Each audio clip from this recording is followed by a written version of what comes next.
오늘 이야기는요, 나병 환자를 치료하는 이야기로 시작을 합니다.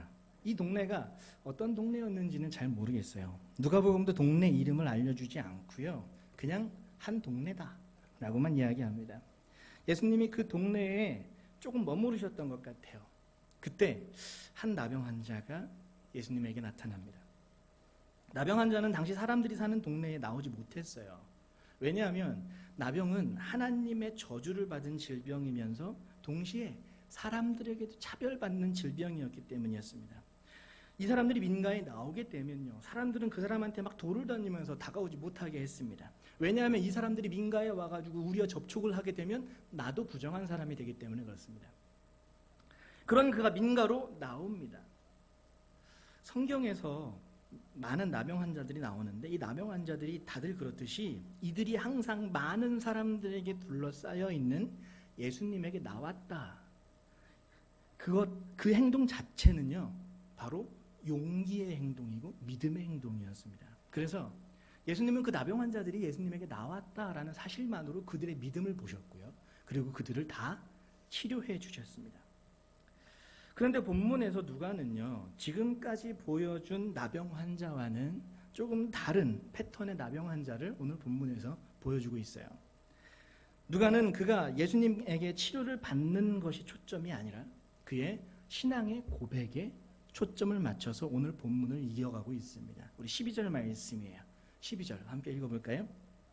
12절 말씀입니다. 시작. 예수께서 한 동네에 계실 때에 온몸에 나병 들린 사람이 있어 예수를 보고 엎드려 구하여 이르되 주여 원하시면 나를 깨끗하게 하실 수 있나이다 하니. 이 사람의 고백을 한번 살펴보면 처음에 뭐라고 얘기해요? 주여 원하시면, 주여 원하시면 이라고 시작합니다. 다시 말해서 자신의 병을 치료하고 치료하지 않고는 전적으로 누구에게 달려있다는 거예요? 예수님에게 달려있습니다. 당신에게 달려있습니다 라는 겁니다. 근데 여러분, 이 사람이 목숨 걸고 여기까지 왔다는 사실에 집중해야 됩니다. 민가까지 목숨 걸고 와서 예수님을 만나요. 분명히 예수님은 자신의 질병을 고칠 수 있는 믿음이 있기 때문에 왔어요. 이것만으로도 이 사람의 간절함 보이지 않습니까? 그런데 그런 그가 예수님의 발 앞에 엎드려서 처음 하는 고백이 뭡니까? 저의 나병을 고치고 고치지 않고는 그 모든 주권이 주님께 있습니다 라는 겁니다. 우리는 가끔씩 아주 간절히 바라는 것들이 생깁니다. 그래서 그 간절히 바라는 것들이 있으면 하나님께 막 간절히 매달려서 막 기도도 하기도 합니다. 최근에 저도 그런 게 있었습니다. 제가 주말에는 목회를 하고 있지만 주중에는 또 취직을 했습니다. 그래서 한 기업 안에서 직원 복지를 위해서 카페를 열었는데 그 카페의 매니저로 이렇게 취직을 했어요. 근데 그 카페에서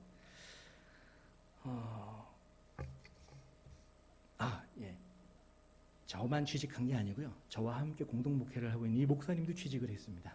그래서 이 목사님은 택배를 하십니다. 저는 카페를 하고 그리고 주말에는 같이 성도님들과 함께 이렇게 목회 사역을 하고 있습니다. 하여튼 제가 이렇게 취직을 했는데 그 카페에서 원두를 선정한다는 거예요. 근데 원두를 선정하는데 제가 또 그때 때마침 원두 로스팅도 같이 하고 있었거든요. 그래서 원두 로스팅을 하니까 저의 원두도 여기서 좀 맛봤으면 좋겠다라는 생각을 가지고 있었어요. 그래서 원두 업체를 몇 가지를 본다고 하는데 저도 여기에 뛰어들어가고 싶었어요. 그래서 열심히 기도했습니다. 하나님, 내 원두도 좀 맛보게 해주세요. 내 거도 좀 맛보게 해주세요. 그리고 혼자 막 개발도 했습니다. 여러 가지 개발을 막 해가지고 가격도 맞춰가지고 이렇게 원두를 뺐어요. 만들었어요. 그리고서 미팅날이 됐습니다. 그래서 미팅날 조심스럽게 저도 이 업체를 선정하는데 저도 경쟁 업체로 참여할 수 있겠습니까? 내 거 선택해달라는 게 아니었어요. 경쟁 업체로 참여하는데 제 것도 좀 참여할 수 있겠습니까? 어떻게 됐을까요? 그냥 단칼에 패버렸습니다. 맛도 못 보여줬고요. 저는 그냥 아예 접근도 못하게 딱 나가놓더라고요. 마음이 힘들었어요. 처음에 마음이 좀 힘들었습니다. 여러분, 개인 사업도 이런데 오늘 본문의 나병 환자는 어떻게 했습니까? 목숨 걸고 왔습니다. 이 사람 목숨 걸고 왔어요. 그리고 자신의 병을 고쳐줄 수 있는 사람을 만났어요. 그분 앞에서 처음 하는 고백이 뭐예요? 내 병 좀 고쳐주세요 해야 되는데 당연히 그래야 되는데 주권은 주님께 있습니다. 예수님, 당신은 나의 병을 고쳐주실 수도 고쳐주지 않을 수도 있습니다. 성경에 이런 비슷한 고백을 한 사람들이 있습니다. 여러분들도 아주 잘 아는 사람이에요. 다니엘과 세 친구들이죠. 바벨론 포로로 끌려가서 풀무불에 던져졌을 때 하나님이 우리를 보호하셔서 이 불에서 구원해 주실 것입니다. 하지만 그리 아니하실지라도 우리는 하나님을 섬길 것입니다. 물론 위기와 상황은 다르지만요, 고백의 본질은 같습니다. 주권이 하나님께 있다는 거예요. 내 몸의 주권, 내 생각의 주권, 내 소유의 주권이 다 하나님께 있다는 고백이에요. 여러분, 우리가 신앙생활을 10년, 20년, 30년 막 이렇게 신앙생활을 해도 그 신앙이 한 걸음도 나아가지 못하는 사람들이 있습니다. 그 이유는 단 하나예요. 주권을 내려놓지 못하는 거예요. 물질의 주권은 물론이고 자녀의 주권, 내 삶의 주권을 내려놓지 못합니다. 여러분, 이게 신앙의 진짜 시작입니다. 30년을 교회 다녀도 신앙생활을 시작조차 못하고 있는 거예요. 내 주권을 내려놓고 예수님이 나의 모든 삶의 주인입니다. 여러분, 이 고백은요, 그냥 이벤트적으로 한 번, 부흥회 때 한 번 하는 고백이 아니에요. 천천히 반복해서 이루어지는 고백이고 매일마다 해야 하는 신앙의 결단입니다.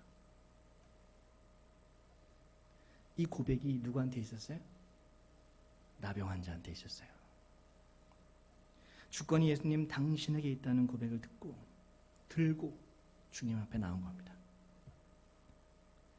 이 나병 환자의 고백을 좀 세밀하게 살펴보면 좀 자연스럽지 않은 단어들이 또 속에 숨어 있습니다.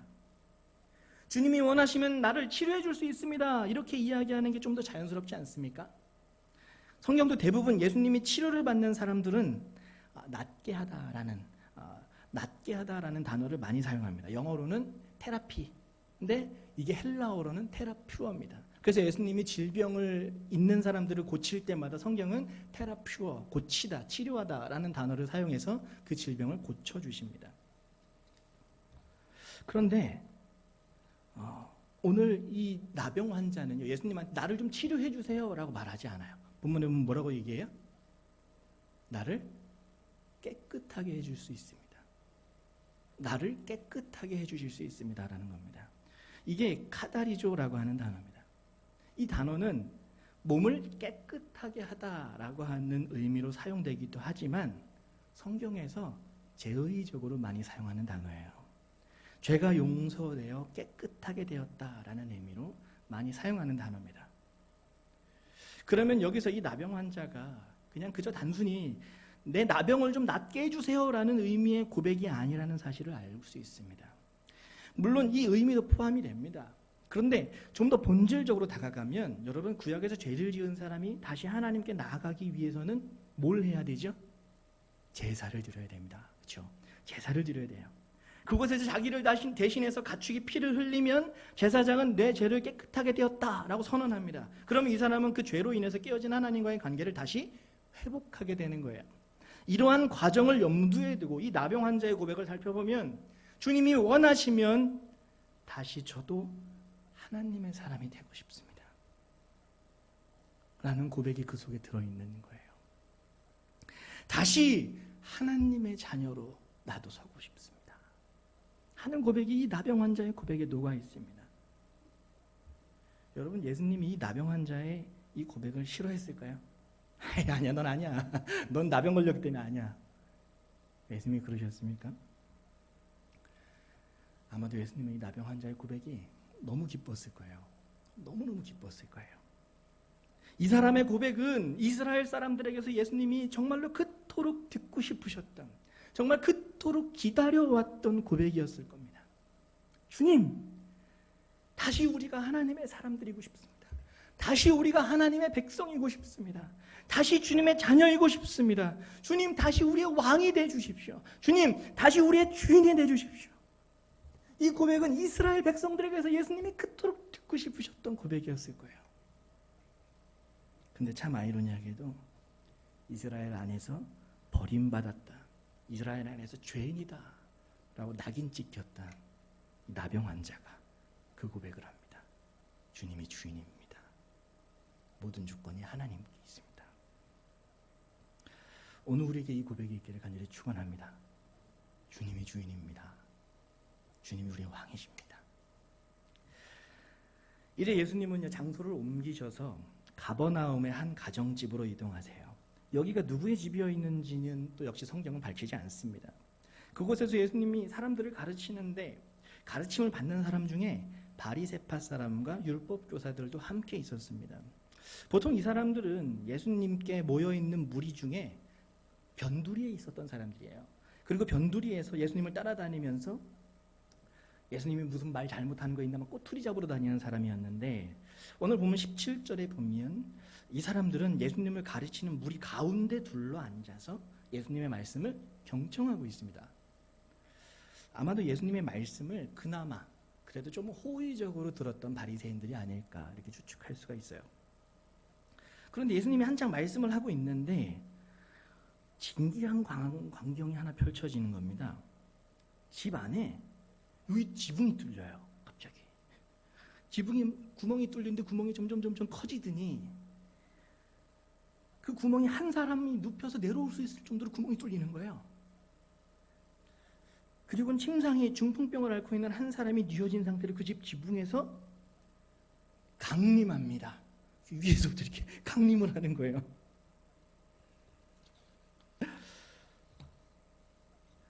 한글 성경은 중풍병이라고 기록하고 있지만요, 원어 성경에는 마비병이라고 되어 있습니다. 몸이 움직일 수 없어서 굳어지는 거죠. 아마 중풍병일 수 있는데 요즘으로 얘기하면은 아마 루게이덱이나 파킨슨 같은 질병, 그런 질병이 아닐까 싶습니다. 여튼 이 사람이 침상에 매달려 내려오는 광경을 보시고는 예수님이 한마디 하십니다. 20절 한번 볼까요? 오늘 보면 20절 말씀이에요. 20절 한번 다 같이 한번 읽어봅시다. 시작. 예수께서 그들의 믿음을 보시고 이르시되 이 사람아 내 죄가 사하다느니라. 뭔가 포인트가 어긋나 보이지 않습니까? 지금 죽을 병에 걸려서 내려오는 이 사람을 향해서 예수님의 첫 마디가 뭐냐면 내 죄가 용서받았다 라는 겁니다. 이 메시지에는요, 두 가지의 의미가 담겨 있습니다. 먼저 첫 번째는 침상에 매달려 내려오는 이 환자를 향한 메시지예요. 여러분, 고대 시대에는요, 이게 진짜 잔인한 시대입니다. 특별히 종교가 그 나라를 지배하고 있을 때는요, 인간의 잔인성이라는 이름이 막 합리화되기도 합니다. 이건 기독교도 예외가 아니에요. 중세시대 때 기독교가 국교로 있을 때 여러분 어떤 일이 벌어집니까? 수많은 여인들을 마녀라고 낙인 찍어버리고 그냥 화형시켜버립니다. 역사적 자료를 살펴보면 진짜 수만 명이었습니다. 또 십자군 전쟁만 보더라도 어때요? 종교적 강제성을 띠고 살육하는 것을 너무나도 쉽게 생각합니다. 아무리 기독교라 할지라도 강제성이 부여하게 되면 그 본질을 잃어버리게 되게 되는 거예요.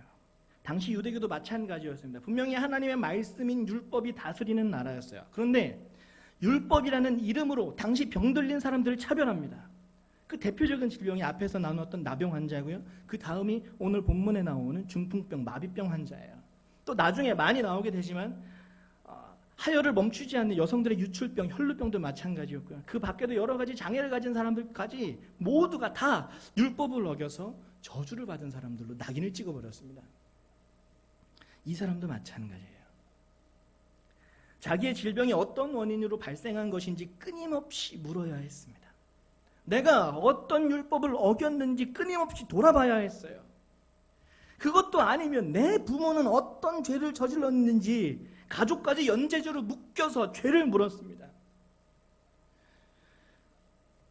여러분, 자녀가 질병에 걸리면 어떻습니까? 자녀가 아파요. 그럼 어때요? 부모는 죄인이 됩니다. 자녀가 아픈 것만으로도 자신에게 죄를 씌워서 자책하는 것이 부모라는 존재인데 거기에 율법을 해석하는 자들이 부모 또한 죄인이라고 낙인을 찍어버리니까 이 가족들도 그 죄의 굴레에서 벗어날 수 없는 현실이 만들어지는 거예요. 당시 종교가 이 사람을 낙인으로 찍었지만 그럼에도 불구하고 이 사람은요, 자기의 삶을 아주 잘 살아온 사람인 것 같습니다. 왜냐하면 이 사람을 살리겠다고 누가 나섰어요? 친구들이 나선 거예요. 친구들이 나선 거예요. 그를 침상에 들러매고 예수님이라는 분 앞으로 데려가려고 하는데 많은 무리에 둘러싸여 있습니다. 그래서 다가가지 못해요. 그럼 포기할 만도 한데 이 사람들은 포기하지 않아요. 예수님이 있는 집 지붕까지 올라가서 이 친구를 메고 올라가 거기를 뚫어서 예수님 앞으로 끌어내립니다. 하늘에서 내려오는 이 사람을 보고 예수님의 첫 말이 뭐였습니까? 이 사람아, 내 죄가 용서받았다. 이걸 오늘날 말로 하면 좀 이 사람아 이게 아니라 자네 죄 용서를 받았네 라고 하는 말일 거예요. 여러분, 예수님의 이 선언이 이 중풍병자에게 어떻게 다가왔을까요? 아마도 그동안 스스로를 자책해왔던 모든 세월을 씻겨주는 선언이었을 거예요. 이 가족의 연좌제까지 또한 다 풀어주는 선언이었을 거예요.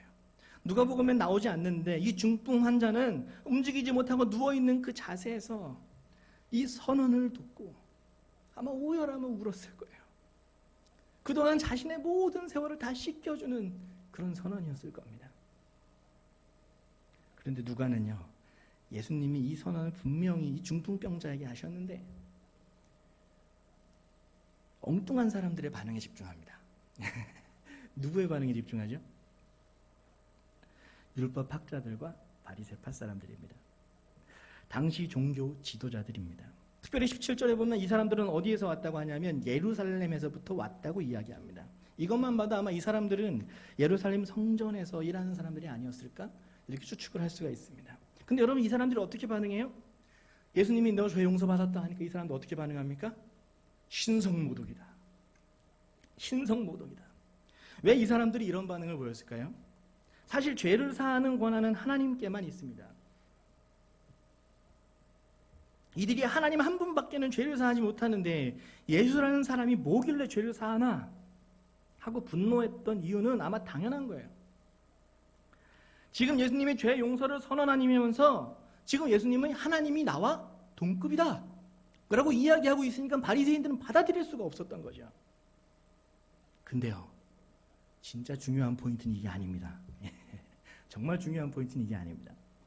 물론 죄를 사하는 권한은 하나님께만 있습니다. 하지만 여러분, 죄사함을 선언할 수 있는 권한은 누구한테 있었을까요?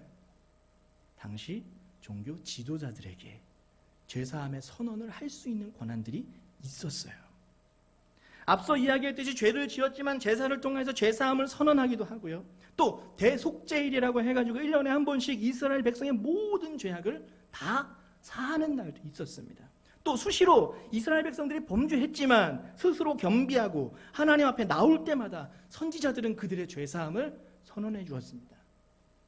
그뿐만이 아니에요. 많은 예언자들을 통해서 제사나 종교적인 절차를 지키지 않아도 마음만, 그 중심만 하나님 앞에 나오기만 하면 그들의 죄를 다 용서해 주실 것이다 라고 하나님께서 이 선지자들은 선언을 했습니다.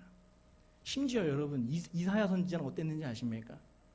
이사야 선지자는 그들이 종교적인 걸 아무것도 하지 않아도, 심지어 하나님한테 다가오지 않아도 아무것도 하지 않았는데 너희 죄가 용서받았다 라고 이사야 선지자는 선언합니다. 그런데 지금 예수님 앞에 모여있는 이 종교 지도자들이라고 하는 사람들이 당시 백성들의 아픔과 상처를 보고도 그들의 할 일을 하지 않아요. 그들의 상황이나 현실을 보지 않아요. 단순히 종교적 절차를 지키지 않는다는 이유로, 현재 질병에 걸렸다는 이유로 죄사함을 선언해 주지 않습니다. 물론 여러분, 이 선포가 남용되면 안 되죠. 이 선포가 마음대로 막 남용되면 안 되는 거죠. 하나님의 마음과 통했을 때 하나님의 주권 아래서만 가능한 선포입니다. 근데 여러분, 당시에 정말 하나님과 친밀한 교제가 회복되어 있는, 진짜 하나님과 친밀한 교제가 있는 종교 지도자들이라면 백성들의 아픔을 보고 그냥 아니야, 넌 죄 용서받지 못했어라고 얘기할 수 있었을까요? 하나님이 그 백성들을 보면서 애끓는 마음을 가지고 있는데, 하나님이 이 백성들을 그렇게 마음 아파하며 보고 있는데, 그들을 향해서 넌 장애를 가졌으니까 죄인이야. 하나님이 그렇게 얘기했을까요?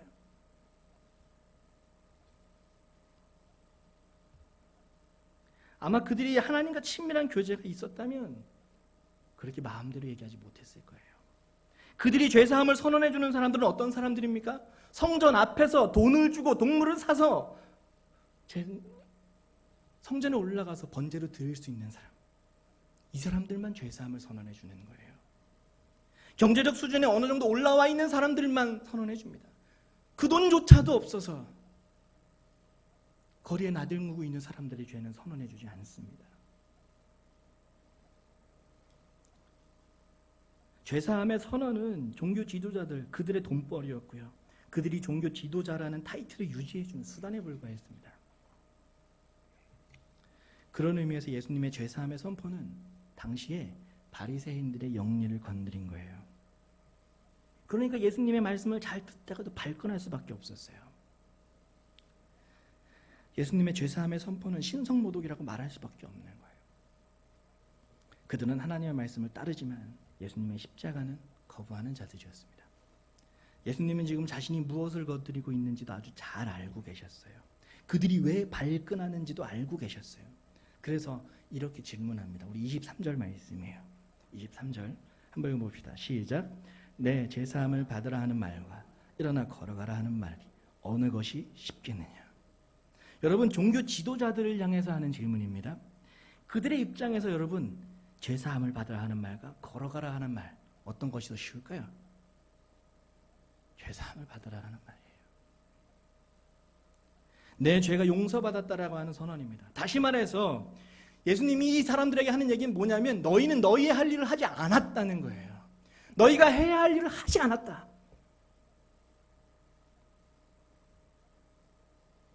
말씀을 맡았다고 스스로 자부하는 자들이 말씀을 모르고 있다고 책망하는 겁니다. 하나님의 마음을 먼저 알고 그 마음을 알려줘야 하는 자들이 자기 배 채우는 데만 급급한 현실을 예수님이 꼬집고 계신 거예요. 여러분, 이 책망이 2000년 전에만 해당되는 말씀입니까? 이 책망이 2000년 전에만 해당되는 책망입니까? 오늘날에도 그대로 적용되는 책망 아닙니까? 그리고 예수님은 보란듯이 그 다음에 24절에 이렇게 이야기하십니다. 24절 한번 읽어볼까요? 시작. 그러나 인자가 땅에서 죄를 사하는 권세가 있는 줄을 너희로 알게 하리라 하시고 중풍병자에게 말씀하시되 내가 내게 이르노니 가지고 집으로 가라 하시며, 예수님이 본문에서 십자가를 예언하십니다. 죄를 사하는 권세가 예수님 자신이 십자가에서 대속죄의 어린 양이 되셔서 이스라엘을 넘어서 모든 죄악을 용서하실 것을 말씀하고 있는 거예요. 이 본문에서 그러나 인자가 이스라엘에서 죄를 사하는 권세가 있는 줄 너희가 알게 하리라가 아니에요. 뭐라고 나오시죠? 인자가 이 땅에서, 이 땅은 헬라어로 게스라고 하는 단어인데 이걸 영어로 표현하면 얼습니다. 전 지구, 온 세계 안에서 죄를 용서할 권한 있는지를 알지 못하느냐. 종교 지도자들이 특권으로 생각해서 특별한 자들에게만 베풀었던 죄사함을 예수님은 자신의 몸으로 온 땅에, 온 세상에 은혜로 선포하신 거예요. 여러분, 당시 예수님이 이 죄사함의 선포는요, 버림받은 자들도 하나님의 자녀다 라고 하는 메시지였습니다. 처음에 등장한 나병 환자는 예수님 앞에 땅에 예수님 앞에 땅에 머리를 대고 자기도 하나님의 백성이 되고 싶지만 그 주권 또한 주님께 있음을 조심스럽게 고백하며 나옵니다. 예수님은 그를 기꺼이 받아주세요. 자기뿐만이 아니라 이스라엘을 받아들일 수 있도록 제사장에게 치료된 몸을 보이고 공증까지 받으라 라고 얘기하십니다. 또 두 번째로 지붕을 뚫고 내려온 중풍 환자에겐 그를 짓누르고 있었던 죄악의 굴레를 벗겨주시면서 너도 하나님의 소중한 자녀야 라고 선포해 주십니다. 스스로를 옥죄어오던 죄책감으로부터, 그리고 세상에 씌운 낙인으로부터 자유를 선포해 주시는 거예요. 여러분, 그리스도인들을 한마디로 표현하는 문구들이 많은데 제가 이렇게 정의하는 문구를 보고서 좀 감동을 받았습니다. 어떻게 썼냐면 그리스도인들을 이렇게 표현했어요. 받아들여진 사실을 받아들인 사람들이다. 네. 받아들여진 사실을 받아들인 사람들이다. 우리는 하나님께 받아들여질 수 없는 존재들인데, 그럴 자격이 없는 사람들인데, 그럼에도 불구하고 하나님이 우리를 받아주셨다는 거예요. 그뿐만이 아니라 도저히 믿겨지지 않는 이 사실을 우리도 받아들였다는 거예요. 그래서 받아들여진 사실을 받아들인 사람들이다. 오늘 본문에서 예수님은 두 사람을 만나십니다. 다들 누군가에게 받아들여지지 못했던 사람들이에요. 세상은 당연히 그들을 받아들이지 못했고 죄책감으로 자기 자신도 받아들이지 못했던 사람들입니다. 심지어 하나님을 믿는 백성도, 하나님을 믿는 신앙도 그를 받아주지 못합니다. 그런데 그런 그들을 예수님이 받아주십니다. 그리고 너도 하나님의 자녀야. 너도 하나님의 자녀야. 여러분, 여기 계신 우리 모든 성도님들도 다 받아들여진 사람들 아닙니까? 하나님께 받아들여진 사람들이에요. 너도 자녀야. 너도 내 딸이야. 너도 내 아들이야. 네, 이렇게 우리도 받아들여진 사람들입니다. 이 은혜가 우리를 세웁니다. 이 은혜가 우리를 일으켜 세우고 한 주를 살 수 있는 또 힘을 줍니다. 여러분, 그 은혜로 이 한 주를 이기며 살아가는 우리 사랑교회 성도님들 되기를 간절히 축원합니다.